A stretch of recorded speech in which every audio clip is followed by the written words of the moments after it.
जय गुरु जी संगत जी, जय गुरु जी, शुक्राना गुरु जी, अनंतम अनंतम शुक्राना गुरु जी। संगत जी, आप सभी का हमारे यूट्यूब चैनल में बहुत बहुत स्वागत है। आज हम आपके साथ शेयर करेंगे एक पुरानी संगत आंटी का सत्संग और एक नई संगत आंटी का सत्संग। तो चलिए संगत जी, पहले पुरानी संगत आंटी का सत्संग शेयर करते हैं। संगत जी, गुरु जी के मंत्र जाप के साथ हम सत्संग को स्टार्ट करते हैं। ओम नमः शिवाय, शिव जी सदा सहाय। ओम नमः शिवाय, गुरु जी सदा सहाय। जय गुरु जी, शुक्राना गुरु जी। संगत जी, सत्संग 2002 का है। संगत जी, आंटी जी कहते हैं उस टाइम संध्या का पूरे वातावरण में काफ़ी उत्साह था। हम सब गुरु जी के साथ पर्वतों में स्थित नैनीताल से 21 किलोमीटर दूर रामगढ़ जा रहे थे, जहाँ पर एक भक्त का विश्राम भवन था। सब तैयार थे, सामान लग गया था। 2 बसें और कुछ कारें एम्पायर स्टेट के बाहर खड़ी हुई थी, जाने के लिए तैयार थीं। गुरुजी के संकेत पर संगत ने बसों में प्रवेश करना शुरू किया। गुरुजी स्वयं एक बस में चढ़ गए। थोड़ी सी हलचल हुई क्योंकि जब सब गुरुजी वाली बस में चढ़ने के लिए उतावले थे, फिर बसें चल पड़ी। अगले दिन दोपहर 2 बजे हम रामगढ़ पहुंच गए। स्नान और भोजन से निपटकर हम उद्यान में प्रतीक्षा कर रहे थे। हमारे साथ आसपास के लोग भी थे जिनको गुरुजी के आने की सूचना मिल गई थी। नैनीताल से आए हुए एक भक्त जब गुरुजी को प्रणाम करने वाले थे, तो गुरुजी ने कहा कि उनकी 3 पत्नियां हैं और वह संतान सुख चाहते हैं। भक्त नासर सब हम चिंतित हो गए कि गुरुजी को उनके निजी जीवन के बारे में कैसे पता चला। गुरुजी तो ज्ञान जानी जहान हैं, उनको तो पहले से ही पता था। विवाह के 15 वर्ष बीत जाने पर भी उनको किसी भी पत्नी से संतान की प्राप्ति नहीं हुई थी और वो अपनी पत्नी के साथ रोज गुरुजी के दर्शन के लिए आते थे। एक दिन गुरुजी द्वारा उनके अकेले आने का कारण पूछने पर उन्होंने उत्तर दिया कि उनकी पत्नी सिर और पेट दर्द के कारण नहीं आ पाई। गुरुजी ने व्यर्थ का बहाना बताया और कहा कि उनकी पत्नी गर्भवती हो गई है।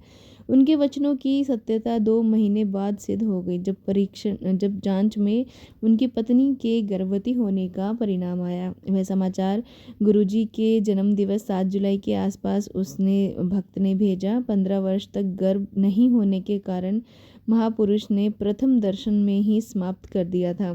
फरवरी 2003 में वो भक्त के यहाँ पुत्र उत्पन्न हुआ। शिवरात्रि के दिन वे गुरुजी का आशीष और अपने पुत्र के लिए एक नाम लेने के लिए गुरुजी के पास आए। गुरुजी ने संतान का नाम मुराद रखा, जिसका अर्थ होता है कामना की पूर्ति। मैं राष्ट्रीय सुरक्षा अंग रक्षकों के अर्थात एनएसजी की एक विशिष्ट इकाई को कमान कर रहा था और दिसंबर 1995 में गुरुजी चंडीगढ़ में थे और मुझे 2-3 दिन के लिए वहां आने का संदेश प्राप्त हुआ। आकस्मिक अवकाश लेकर मैं चला गया। उन दिनों मुझे शरीर के दाहिने भाग में स्पॉन्डिलाइटिस की वेदना रहती थी। इससे अक्सर मेरी दाईं बाह में दर्द रहता था और उस हाथ का अंगूठा सुन्न हो जाता था। चंडीगढ़ पहुंचकर मैंने 2 दिन गुरुजी के साथ बिताए। मेरी योजना थी कि गुरुजी की अनुमति लेकर रविवार को शाम को मैं बस से वापस आ जाऊंगा। गुरुजी से पूछने पर उन्होंने आज्ञा अवश्य दे दी, पर मुझे रेल से यात्रा करने को कहा। रेल से यात्रा करने में मैं कतराता था। बिना आरक्षण के दिसंबर की ठंड में मेरा कष्ट बढ़ सकता था। एक अधिकारी ने मुझे चंडीगढ़ स्टेशन पर छोड़ दिया। संयोग से मुझे स्लीपर क्लास में एक बर्थ मिल गया। रात करीब 2:30 बजे ट्रेन चली। मुझे नींद आ गई। सुबह 7:30 बजे मैं दिल्ली पहुंचा। मैं सोच रहा था कि मुझे बहुत दर्द होगा, पर उसका तो नामो निशान भी नहीं था। उस दिन से आज तक 10 साल से अधिक बीतने पर भी मुझे वह दर्द कभी नहीं हुआ। गुरुजी ने भी इस बारे में कभी कोई चर्चा नहीं करी, ना ही मैंने गुरुजी को इस बारे में कभी बताया। मैंने मात्र उनकी आज्ञा मानी थी, यही देव की इच्छा थी और समस्या खुद समाप्त हो गई। सद्गुरु की कामना सदा आधुनिक युग के वैज्ञानिक और चिकित्सक क्षेत्रों की उन्नतियों को मात देती है। 1995 में मुझे शुगर का रोगी घोषित कर दिया गया था और शुगर और मेरा ब्लड प्रेशर हाई होने के कारण मैं बहुत टेंशन में आ गया था।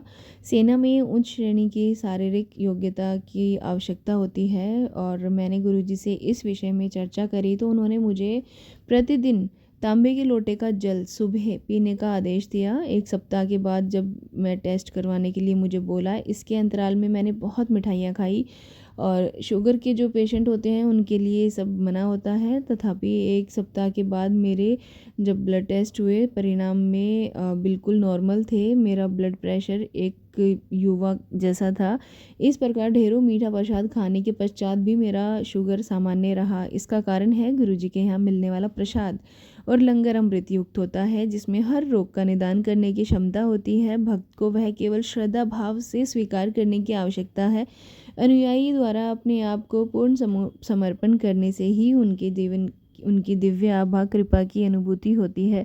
गुरुजी अपने आशीष अपने प्रकार से देते हैं। अक्सर गुरुजी के निर्देश अनोखे लगते हैं, पर उनसे ना बहुत लाभ मिलता है हमें। उनको मानकर, उनका पालन कर कर मैं ही उनका रहस्य है, और यही समर्पण है। 1995 से 1998 का जो समय था, जब मैं एनएसजी में एक ग्रुप का कमांडर था, मेरी यूनिट के निरीक्षण के लिए समूह के उच्चतम वरिष्ठ निर्देशक आने वाले थे। जवानों के निरीक्षण के लिए अत्यधिक परिश्रम किया गया था। यूनिट के सभी मार्ग साफ कर दिए गए थे और वृक्षों की सब सूखी पीली पत्तियों को हटा दिया गया था। रास्ते से दोनों ओर ईंटों और वृक्षों से निचले भाग और सफ़ेद और गेरू रंग लगाया गया था। पूरी यूनिट निरीक्षण के लिए तैयार थी और वरिष्ठ निर्देशक से शाबाशी की आशा कर रही थी। थोड़ी ही देर में वहाँ मूसलाधार बारिश हो गई। मानेसर के पास पहुँचने पर मेरा मन उदास हो गया। यूनिट के जवानों की परिश्रम पानी में बहती हुई दिख रही थी। मैंने गुरुजी से प्रार्थना करी कि ऐसा ना हो। यूनिट के मुख्य द्वार में प्रवेश करते ही मैं अचंभित रह गया। यूनिट में वर्षा हुई ही नहीं थी। मेरे कर्मचारियों ने बताया कि चारों ओर वर्षा हो रही थी, पर यूनिट बची हुई थी।